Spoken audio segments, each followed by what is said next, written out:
इस नाग बालक के कारण कोई भी संकट उत्पन्न हो सकता है,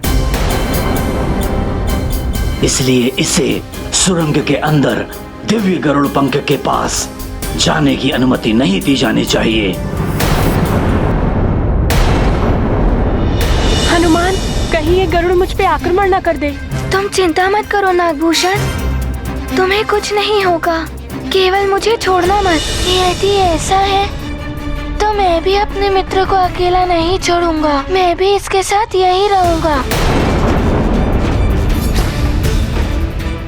नहीं मित्र हनुमान, आप जाइए।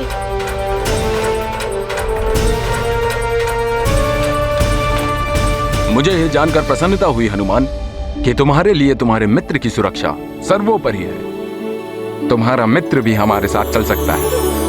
किंतु महाराज, यदि इस नाग बालक के कारण कोई संकट उत्पन्न होता है तो हनुमान ही उसका उत्तरदायी होगा। उचित है, यदि मेरे मित्र से कुछ अनुचित हुआ तो उसका उत्तरदायित्व मेरा होगा। अब तो ठीक है चित्रकेतु, अब तो कोई आपत्ति नहीं है ना आपको? चलिए, सब मेरे साथ प्रस्थान कीजिए। धन्यवाद जटायु जी।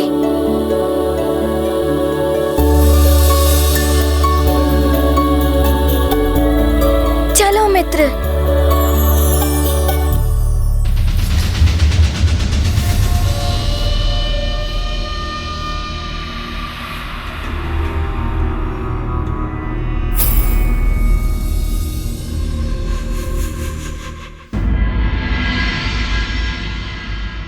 मंत्री जी।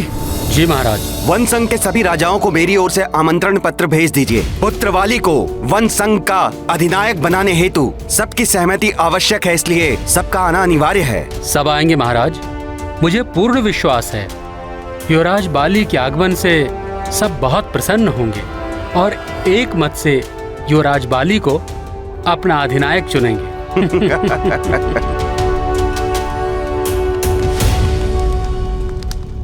अब यह हास परिहास छोड़िए भैया। प्रतीत हो रहा है कि पिताश्री इसी ओर आ रहे हैं। उनके आने से पूर्व ही आप इस सिंहासन से उठ जाइए।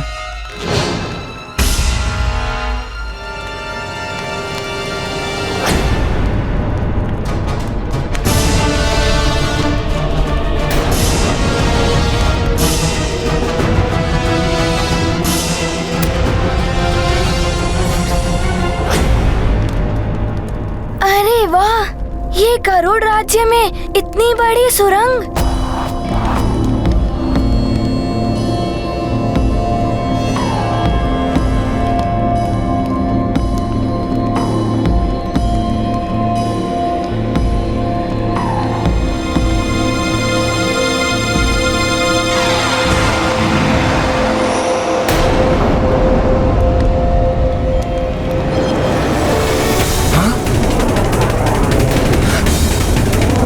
हनुमान सावधान।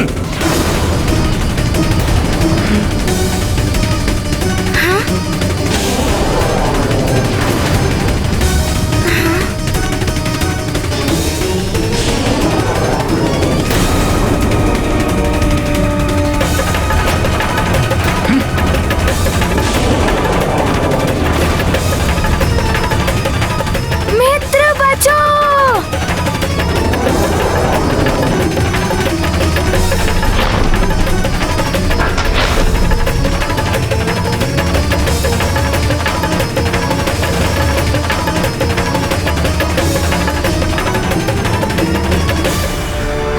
अच्छा हुआ हनुमान कि तुम लोग बच गए।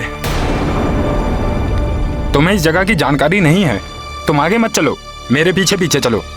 ध्यान रखना, यहाँ पग पग पर सावधान रहना है। यह हमारी स्वचालित सुरक्षा व्यवस्था के अंतर्गत किया गया एक बार था, जो कि हमारे दिव्य पंख को रखने की गई एक व्यवस्था है। अब मेरा ध्यान से अनुसरण करो। जहां जहां मैं पांव रखूं वहां वहां अपने पांव रखना। अब आगे बढ़ते हैं। जी।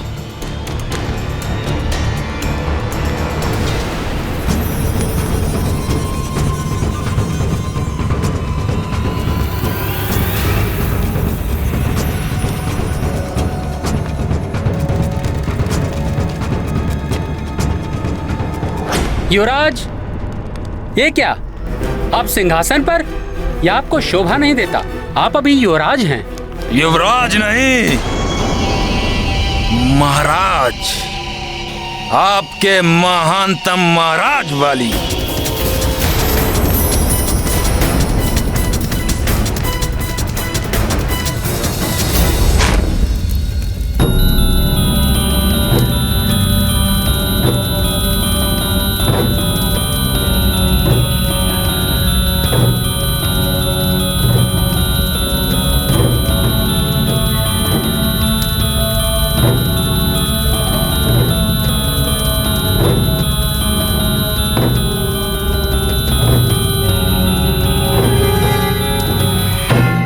परिहास कर रहे हो पुत्रवाली? मेरे पश्चात तो तुम ही इस सिंहासन पर बैठने वाले हो। अतः अभी वहां से उठो और अपना उचित स्थान ग्रहण करो।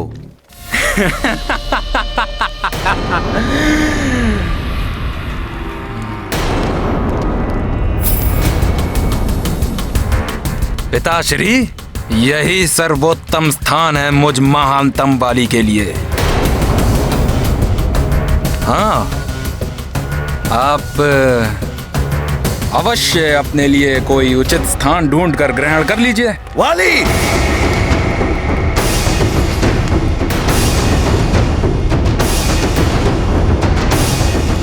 ये राज सिंहासन है। राज्याभिषेक के पश्चात ही कोई इसे ग्रहण कर सकता है। अतः सिंहासन से उठो और सिंहासन की मर्यादा का उल्लंघन मत करो। शक्ति और बाहुबल से भी राज सिंहासन प्राप्त किए जाते हैं पिताश्री। बस वाली, बहुत हो चुका तुम्हारा ये हट। कदाचित तुम नहीं जानते कि ये राजद्रोह है। अतः वहां से उठो, अन्यथा मुझे अपने राज्य अधिकार का पालन करते हुए तुम्हें दंडित करना होगा। पिताश्री, आंधियों के चलने से वृक्ष उखड़ जाते हैं, पर्वत नहीं हिलते। वाली पर्वत है, उसे हिलाने का प्रयास भी मत कीजिए, क्योंकि यहाँ किसी को भी ज्ञात नहीं है कि महानतम वाली, वरदान प्राप्त वाली क्या कर सकता है।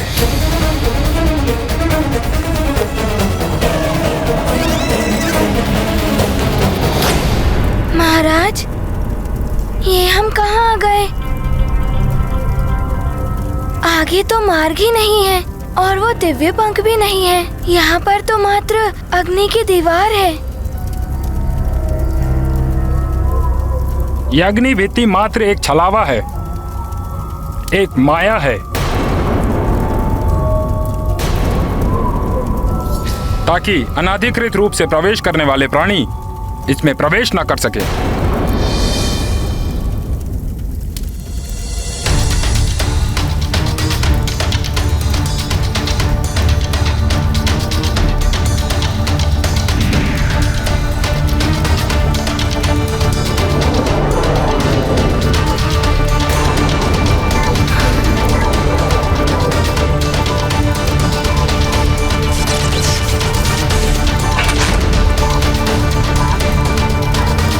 वास्तव में तो ये उस दिव्य पंख तक जाने वाला रहस्यमय द्वार है।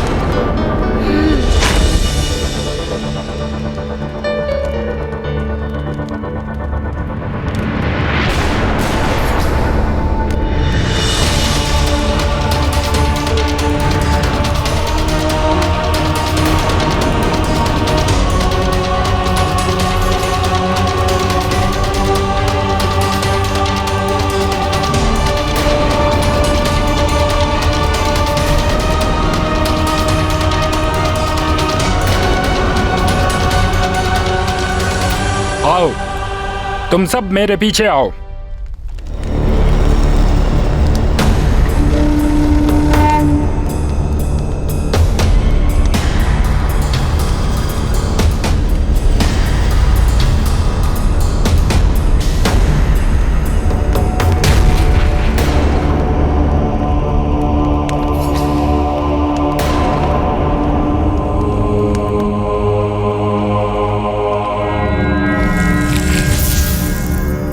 ये हमारे खग विद्या के मंत्र रक्षक आचार्य हैं हनुमान।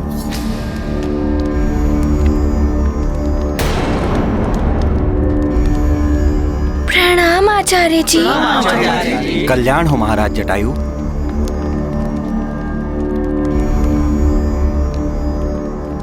ये है हम गरुड़ों की दिव्य शक्ति, हमारे दिव्य पंख, जिन्हें 10 दिशाओं और 14 भवनों के केंद्र स्थल में स्थापित किया गया है।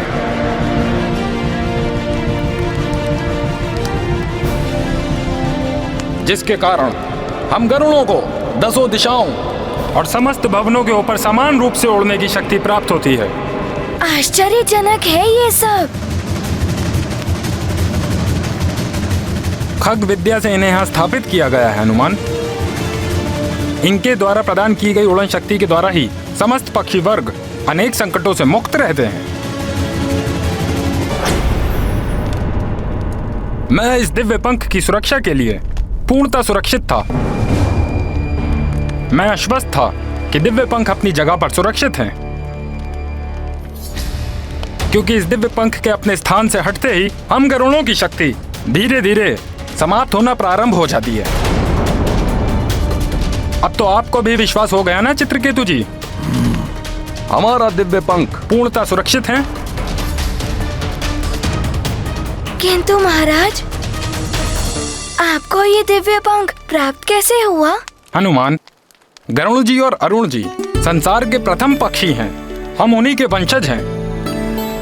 किंतु उड़ने की शक्ति केवल गरुड़ राज के पास ही थी।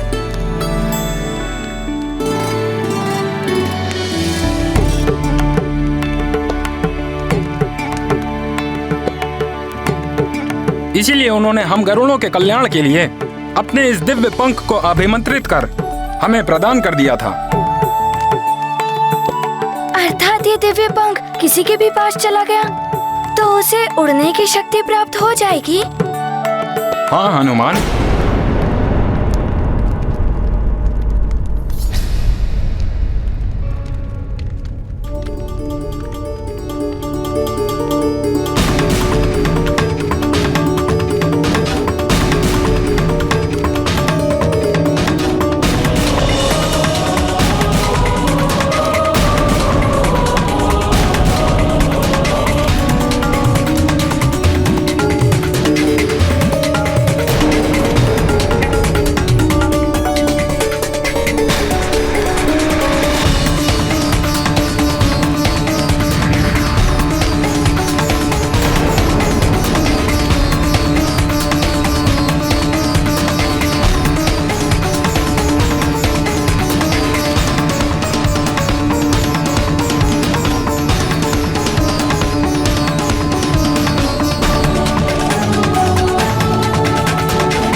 अब ये क्या है?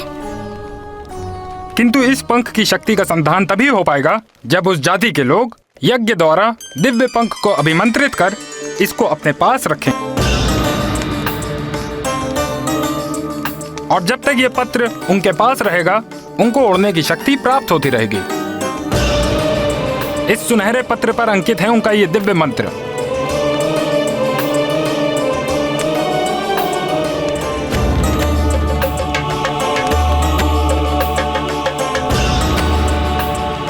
लीजिए राजपुरोहित जी, इसे सुरक्षित स्थान पर पुनः रख दीजिए।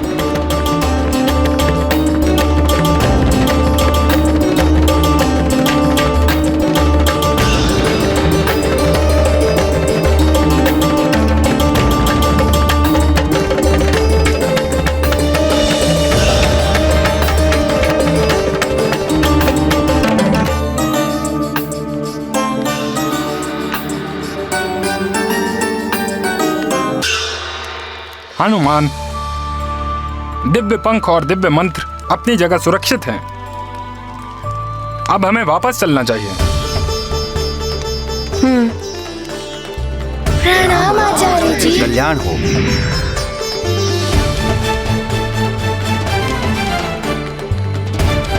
चलिए।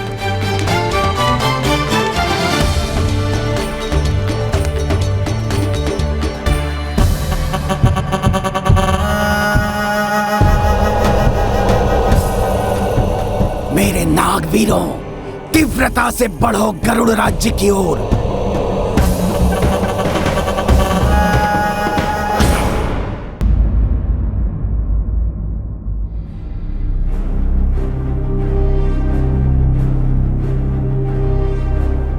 एक क्षण हनुमान।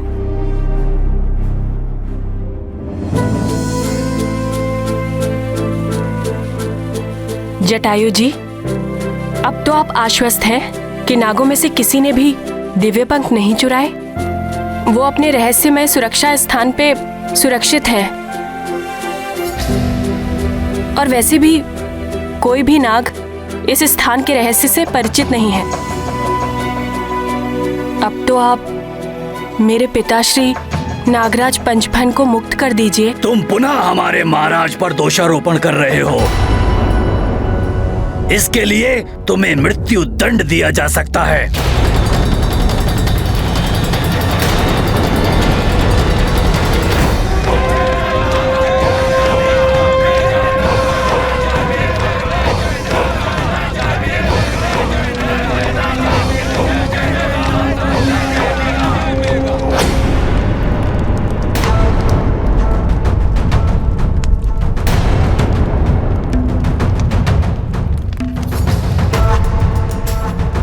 क्या हुआ? प्रतीत होता है जैसे सर्प सूंघ गया हो सबको। यदि महानतम वाली ने अपने वरदान के बारे में बता दिया तो कहीं अचेत ही ना हो जाएं आप सभी। वाली, तुम्हें कोई भी वर प्राप्त हुआ हो, किंतु तुमने एक अक्षम्य अपराध किया है जिसके लिए तुम्हें दंडित अवश्य किया जाएगा। और वो दंड मैं स्वयं तुम्हें दूंगा।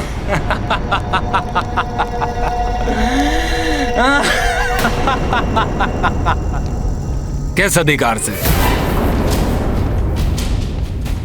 राजा अब मैं हूं। मैं बैठा हूं किष्किंधा के राज सिंहासन पर।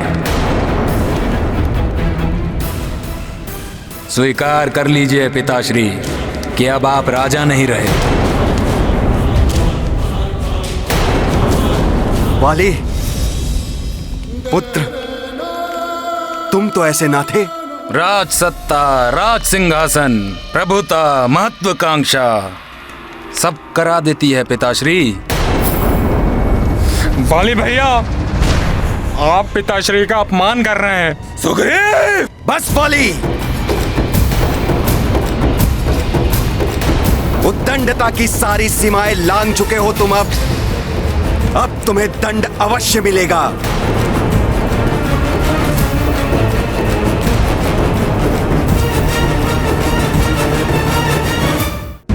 उद्दंडता की सारी सीमाएं लांघ चुके हो तुम। अब तुम्हें दंड अवश्य मिलेगा।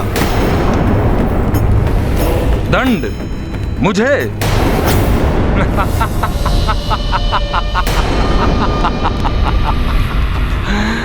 सूर्य को दीपक से जलाने का प्रयास करोगे या लोह को लकड़ी से काटने का?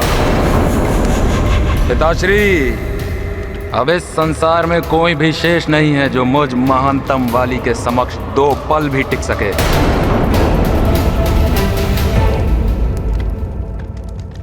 महाबली कोकक! ऐसा मत कीजिए पिताश्री।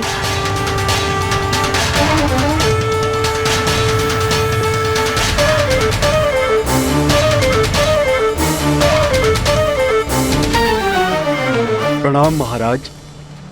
युवराज वाली को बंदी बनाकर कारागृह में डाल दिया जाए। जो आज्ञा महाराज।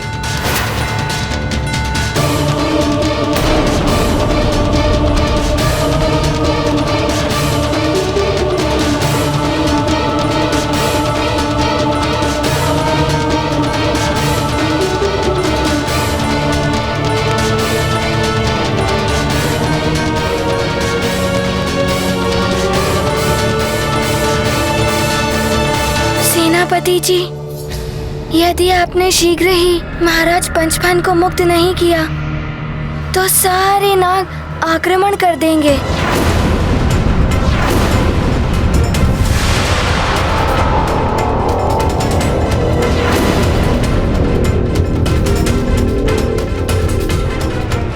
युद्ध कोई भी हो, उसका परिणाम विनाशकारी ही होता है।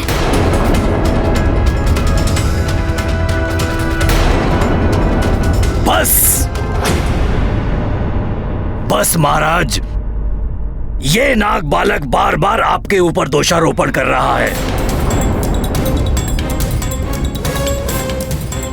अन्य कोई होता तो अब तक उसका अंत कर चुके होते।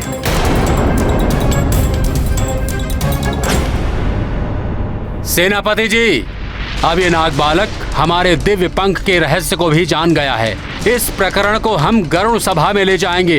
हाँ महाराज, वहाँ सभी गरुड़ निर्णय करेंगे कि इस नाग बालक को मुक्त करना उचित होगा या नहीं। हाँ, गरुड़ सभा में निर्णय होगा इस नाग बालक का। हाँ, गरुड़ सभा में निर्णय होगा इस नाग बालक का। ठीक है, अगर आप लोगों की यही इच्छा है तो इस नाग बालक के भाग्य का निर्णय गरुड़ सभा में ही होगा।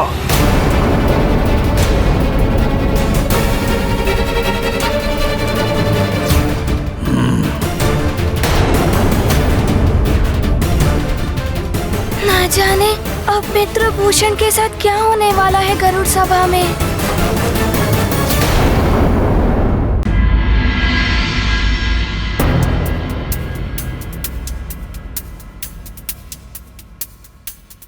हमारे ही राज्य में आकर हमारे ही महाराज पर दोषारोपण करने वाले इस नाग बालक ने न केवल हमारे महाराज का बल्कि हम सभी गरुड़ों का भी अपमान किया है।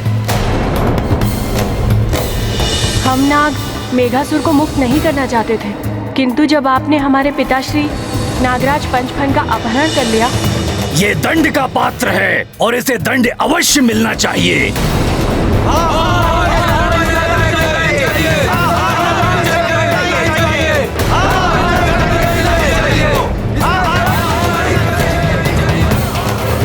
रुक जाइए।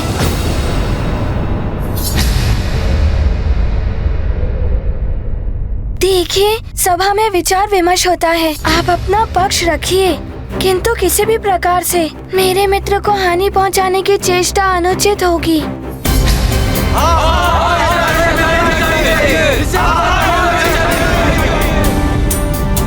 शांत हो जाइए, शांत हो जाइए। सभा की मर्यादा का उल्लंघन ना कीजिए। हनुमान, तुम अपने मित्र के पक्ष में क्या कहना चाहते हो? महाराज, सर्वप्रथम तो ये कि मेरा मित्र अवैध रूप से यहाँ गरुड़ राज्य में छुपकर नहीं आया है। वो अपने पिताश्री के अपहृत होने से दुखी होकर उन्हें यहाँ ढूंढने आया है। बालक है, निहत्था है, आप सबसे दुर्बल है। महाराज, ऐसे में ये कैसे आपके लिए संकट बन सकता है? बात दुर्बल या सबल की नहीं है हनुमान। ये नाग हमेशा हमसे बैर रखते आए हैं और ये नाग पुत्र है। सेनापति जी, हमारे संस्कार में तो घर आए अतिथि को देवता मानकर उनका सत्कार करते हैं, और यहाँ एक दुखी और दुर्बल बालक के प्राण लेना चाहते हैं आप। महाराज, ये कैसे संस्कार हैं? कैसा न्याय है ये? कैसा न्याय है ये?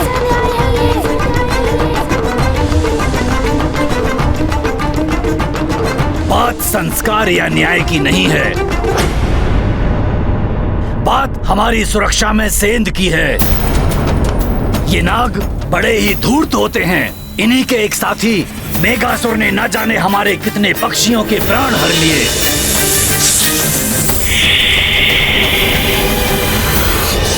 उन्हें जीवित ही निगल गया वो धूर्त। सेनापति जी, नागभूषण उन्हीं पंचफन का पुत्र है जिन्होंने मेघासुर को बंदी बनाया था। गरुड़ों और नागों की शत्रुता समाप्त करके शांति स्थापित की थी, और आज उनके अपहृत होने पर उनका नन्हा सा पुत्र अपने प्राण संकट में डालकर उन्हें ढूंढने निकला है। आपको तो उसकी सहायता करनी चाहिए, ना कि दंड देना चाहिए। हनुमान, हमारे महाराज पर मिथ्या आरोप लगाने वाले को हम अवश्य दंड देंगे, चाहे ये किसी का भी पुत्र हो या फिर कोई बालक ही हो। आप भी बताइए, क्या मैंने कुछ अनुचित कहा है? उचित कहा है आपने। दंड का पात्र है ये। नहीं, उचित कहा है आपने। और ये भी तो हो सकता है ये नाग बालक अपने पिता के अपहरण की मिथ्या कहानी गढ़कर हमारे रहस्य को जानने के लिए गरुड़ लोक में आ गया हो।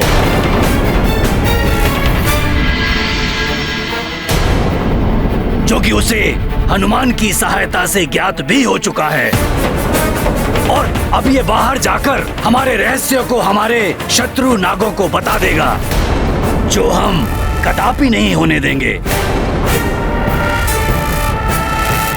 अब ये गरुड़ राज्य के बाहर नहीं जा सकता।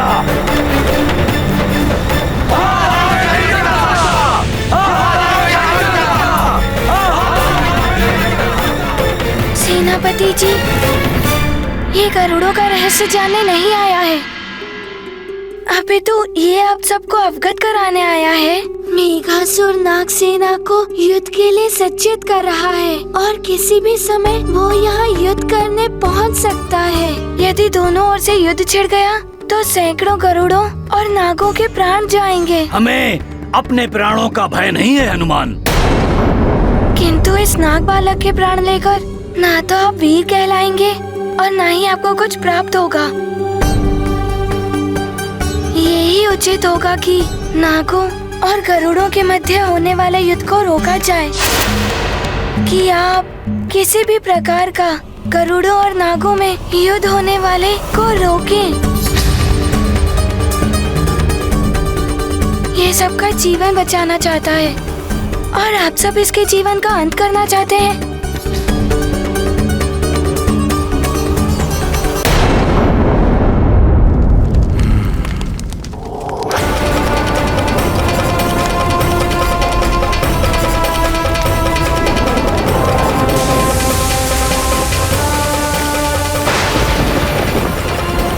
ये क्या हो रहा है?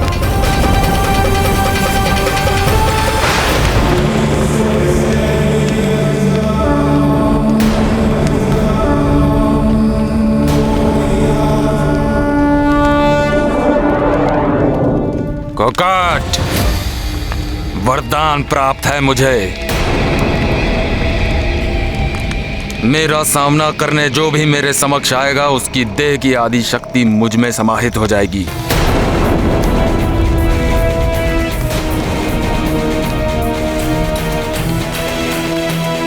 मुझ महानतम वाली के समक्ष एक क्षण भी टिक नहीं पाओगे तुम कोकाट।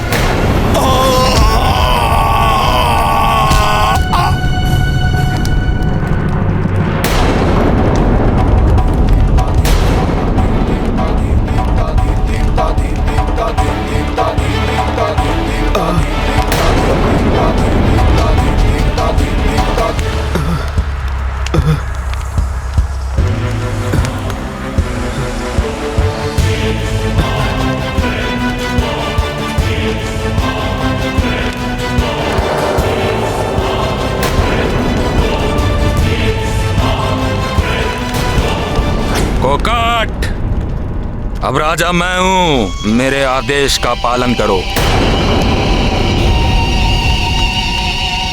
बंदी बना लो इन्हें, बंदी बना लो इन्हें, बंदी बना लो इन्हें।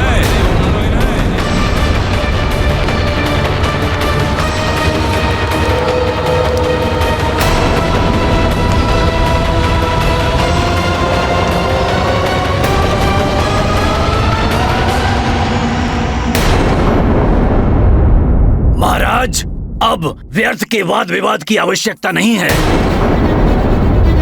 आप शीघ्र ही इस नाग बालक को बंदी बनाकर दंड दीजिए। ये हमारी सुरक्षा के लिए आवश्यक है। किंतु किस आधार पर आप इसे दंड देने की बात कर रहे हैं?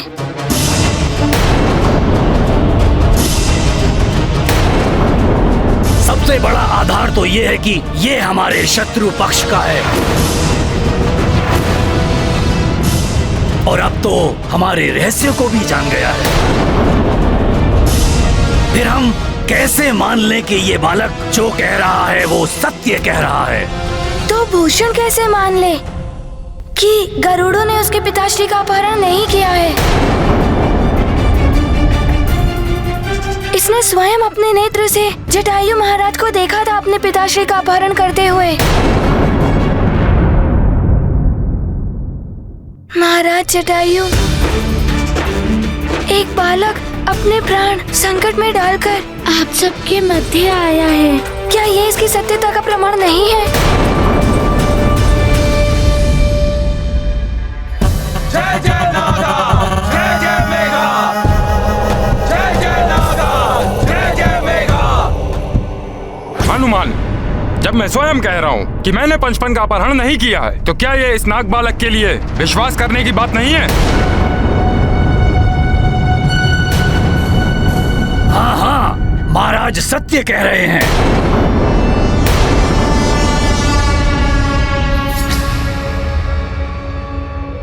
मित्र भूषण, मुझे महाराज के कथन पर पूर्ण विश्वास है। महाराज, मुझे तो शंका हो रही है किसी तीसरे व्यक्ति ने मायावी छल करके ये कृत्य किया है।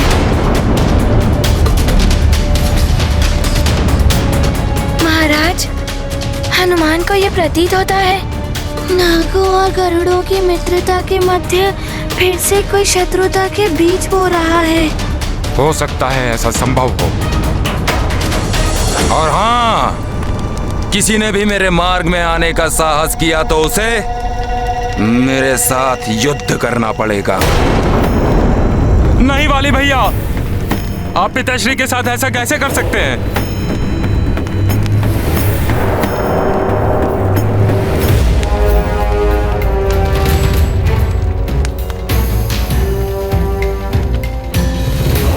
क्षमा करें महाराज, मैं विवश हूँ। यह अनैतिक है वाली भैया। भले ही मेरे प्राण क्यों ना चले जाए, मगर मैं ऐसा नहीं होने दूंगा। शांत रहो सुग्रीव।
इस प्रकार क्या देख रहे हैं आप सब? जय जयकार नहीं करेंगे?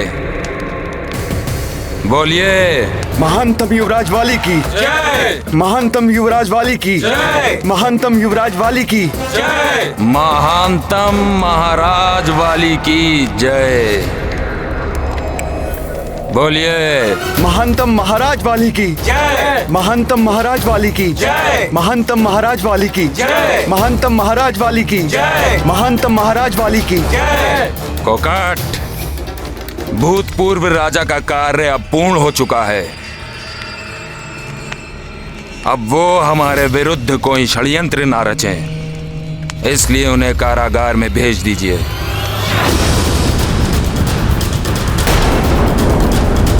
किंतु पूरे सम्मान के साथ पिताश्री हैं हमारे।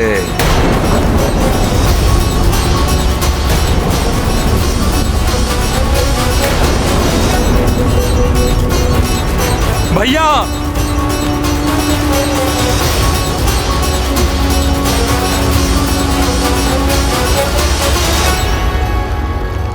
आप कहां चल दिए मंत्री जी?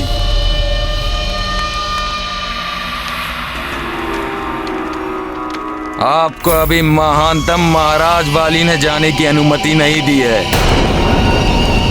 आप जाकर वन संघ में सभी राजाओं की सभा बुलाने की व्यवस्था कीजिए और उन्हें यह अवश्य सूचित किया जाए कि सभी का आना अनिवार्य है।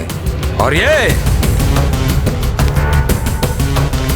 महानतम महाराज वाली का आदेश है सबके लिए।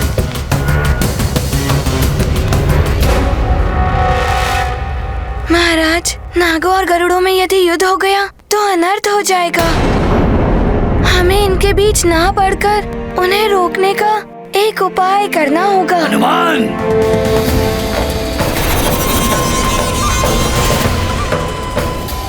नागों में इतना साहस नहीं कि वो हम गरुड़ों पर आक्रमण करने की भूल कर सकें, किंतु हमें इस नाग बालक पर निर्णय लेना होगा।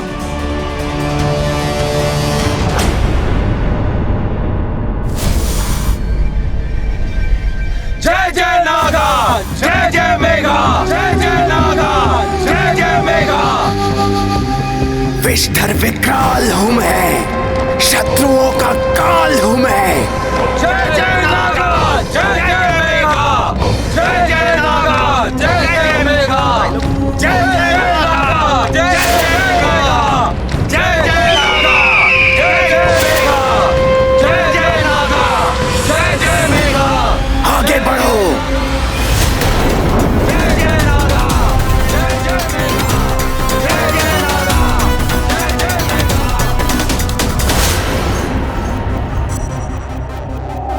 हमारा लक्ष्य गरुड़ राज्य दिखाई दे रहा है मुझे।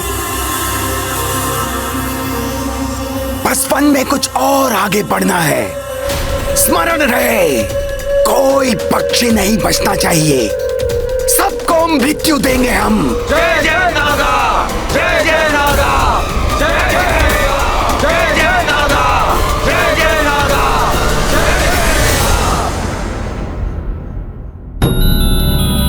सूर्य के कारण कुछ दिखाई नहीं दे रहा है, किंतु कुछ तो हलचल है वहां। कहीं कोई संकट तो नहीं आने वाला? ये तो कोई महान आग है। मेघासुर है ये, भागो भागो।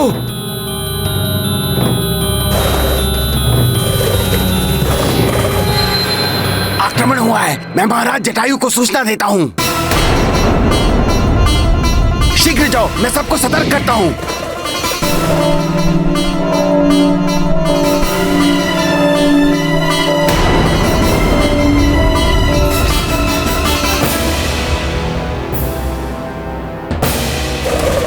प्रणाम महाराज, नागों ने आक्रमण कर दिया है। मेघासुर है उनके साथ।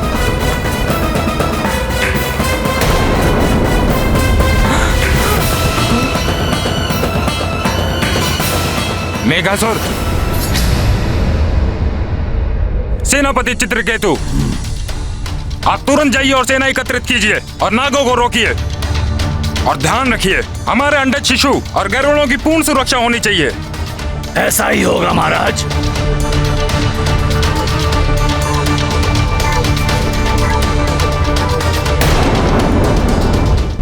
महाराज जटायु, ये युद्ध नहीं छिड़ना चाहिए। मुझे उन नागों से बात करने के लिए जाने दीजिए। हनुमान, मेघासुर बहुत दूर नाग है, तुम संकट में पड़ सकते हो। महाराज, यदि ये युद्ध छिड़ गया तो उसे रोकना असंभव होगा और महाविनाश होगा।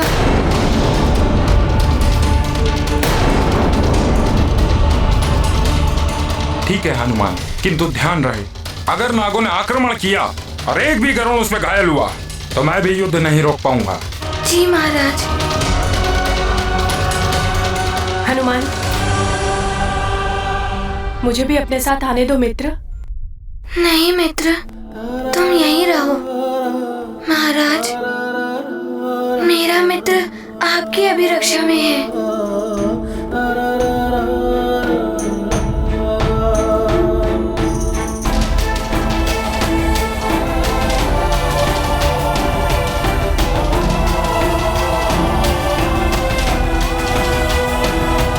ठीक है हनुमान।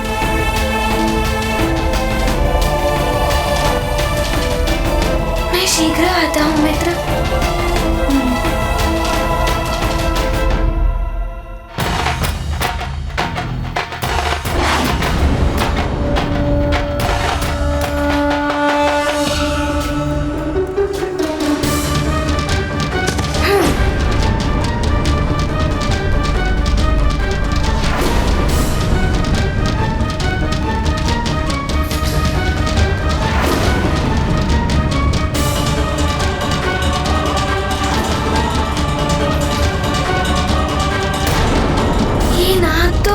गरुड़ राज्य के निकट आ गए हैं। देख रहे हो हनुमान, किस तरह से ये धूर्त नाग बढ़े चले आ रहे हैं। युद्ध के लिए उद्धत हैं। इनसे शांति की आशा करना व्यर्थ है। गरुड़ वीरों, इन नागों को दिखा दो कि हमारी ओर दृष्टि उठाने का परिणाम क्या होता है। आगे बढ़ने से पूर्व ही समाप्त कर दो इन्हें।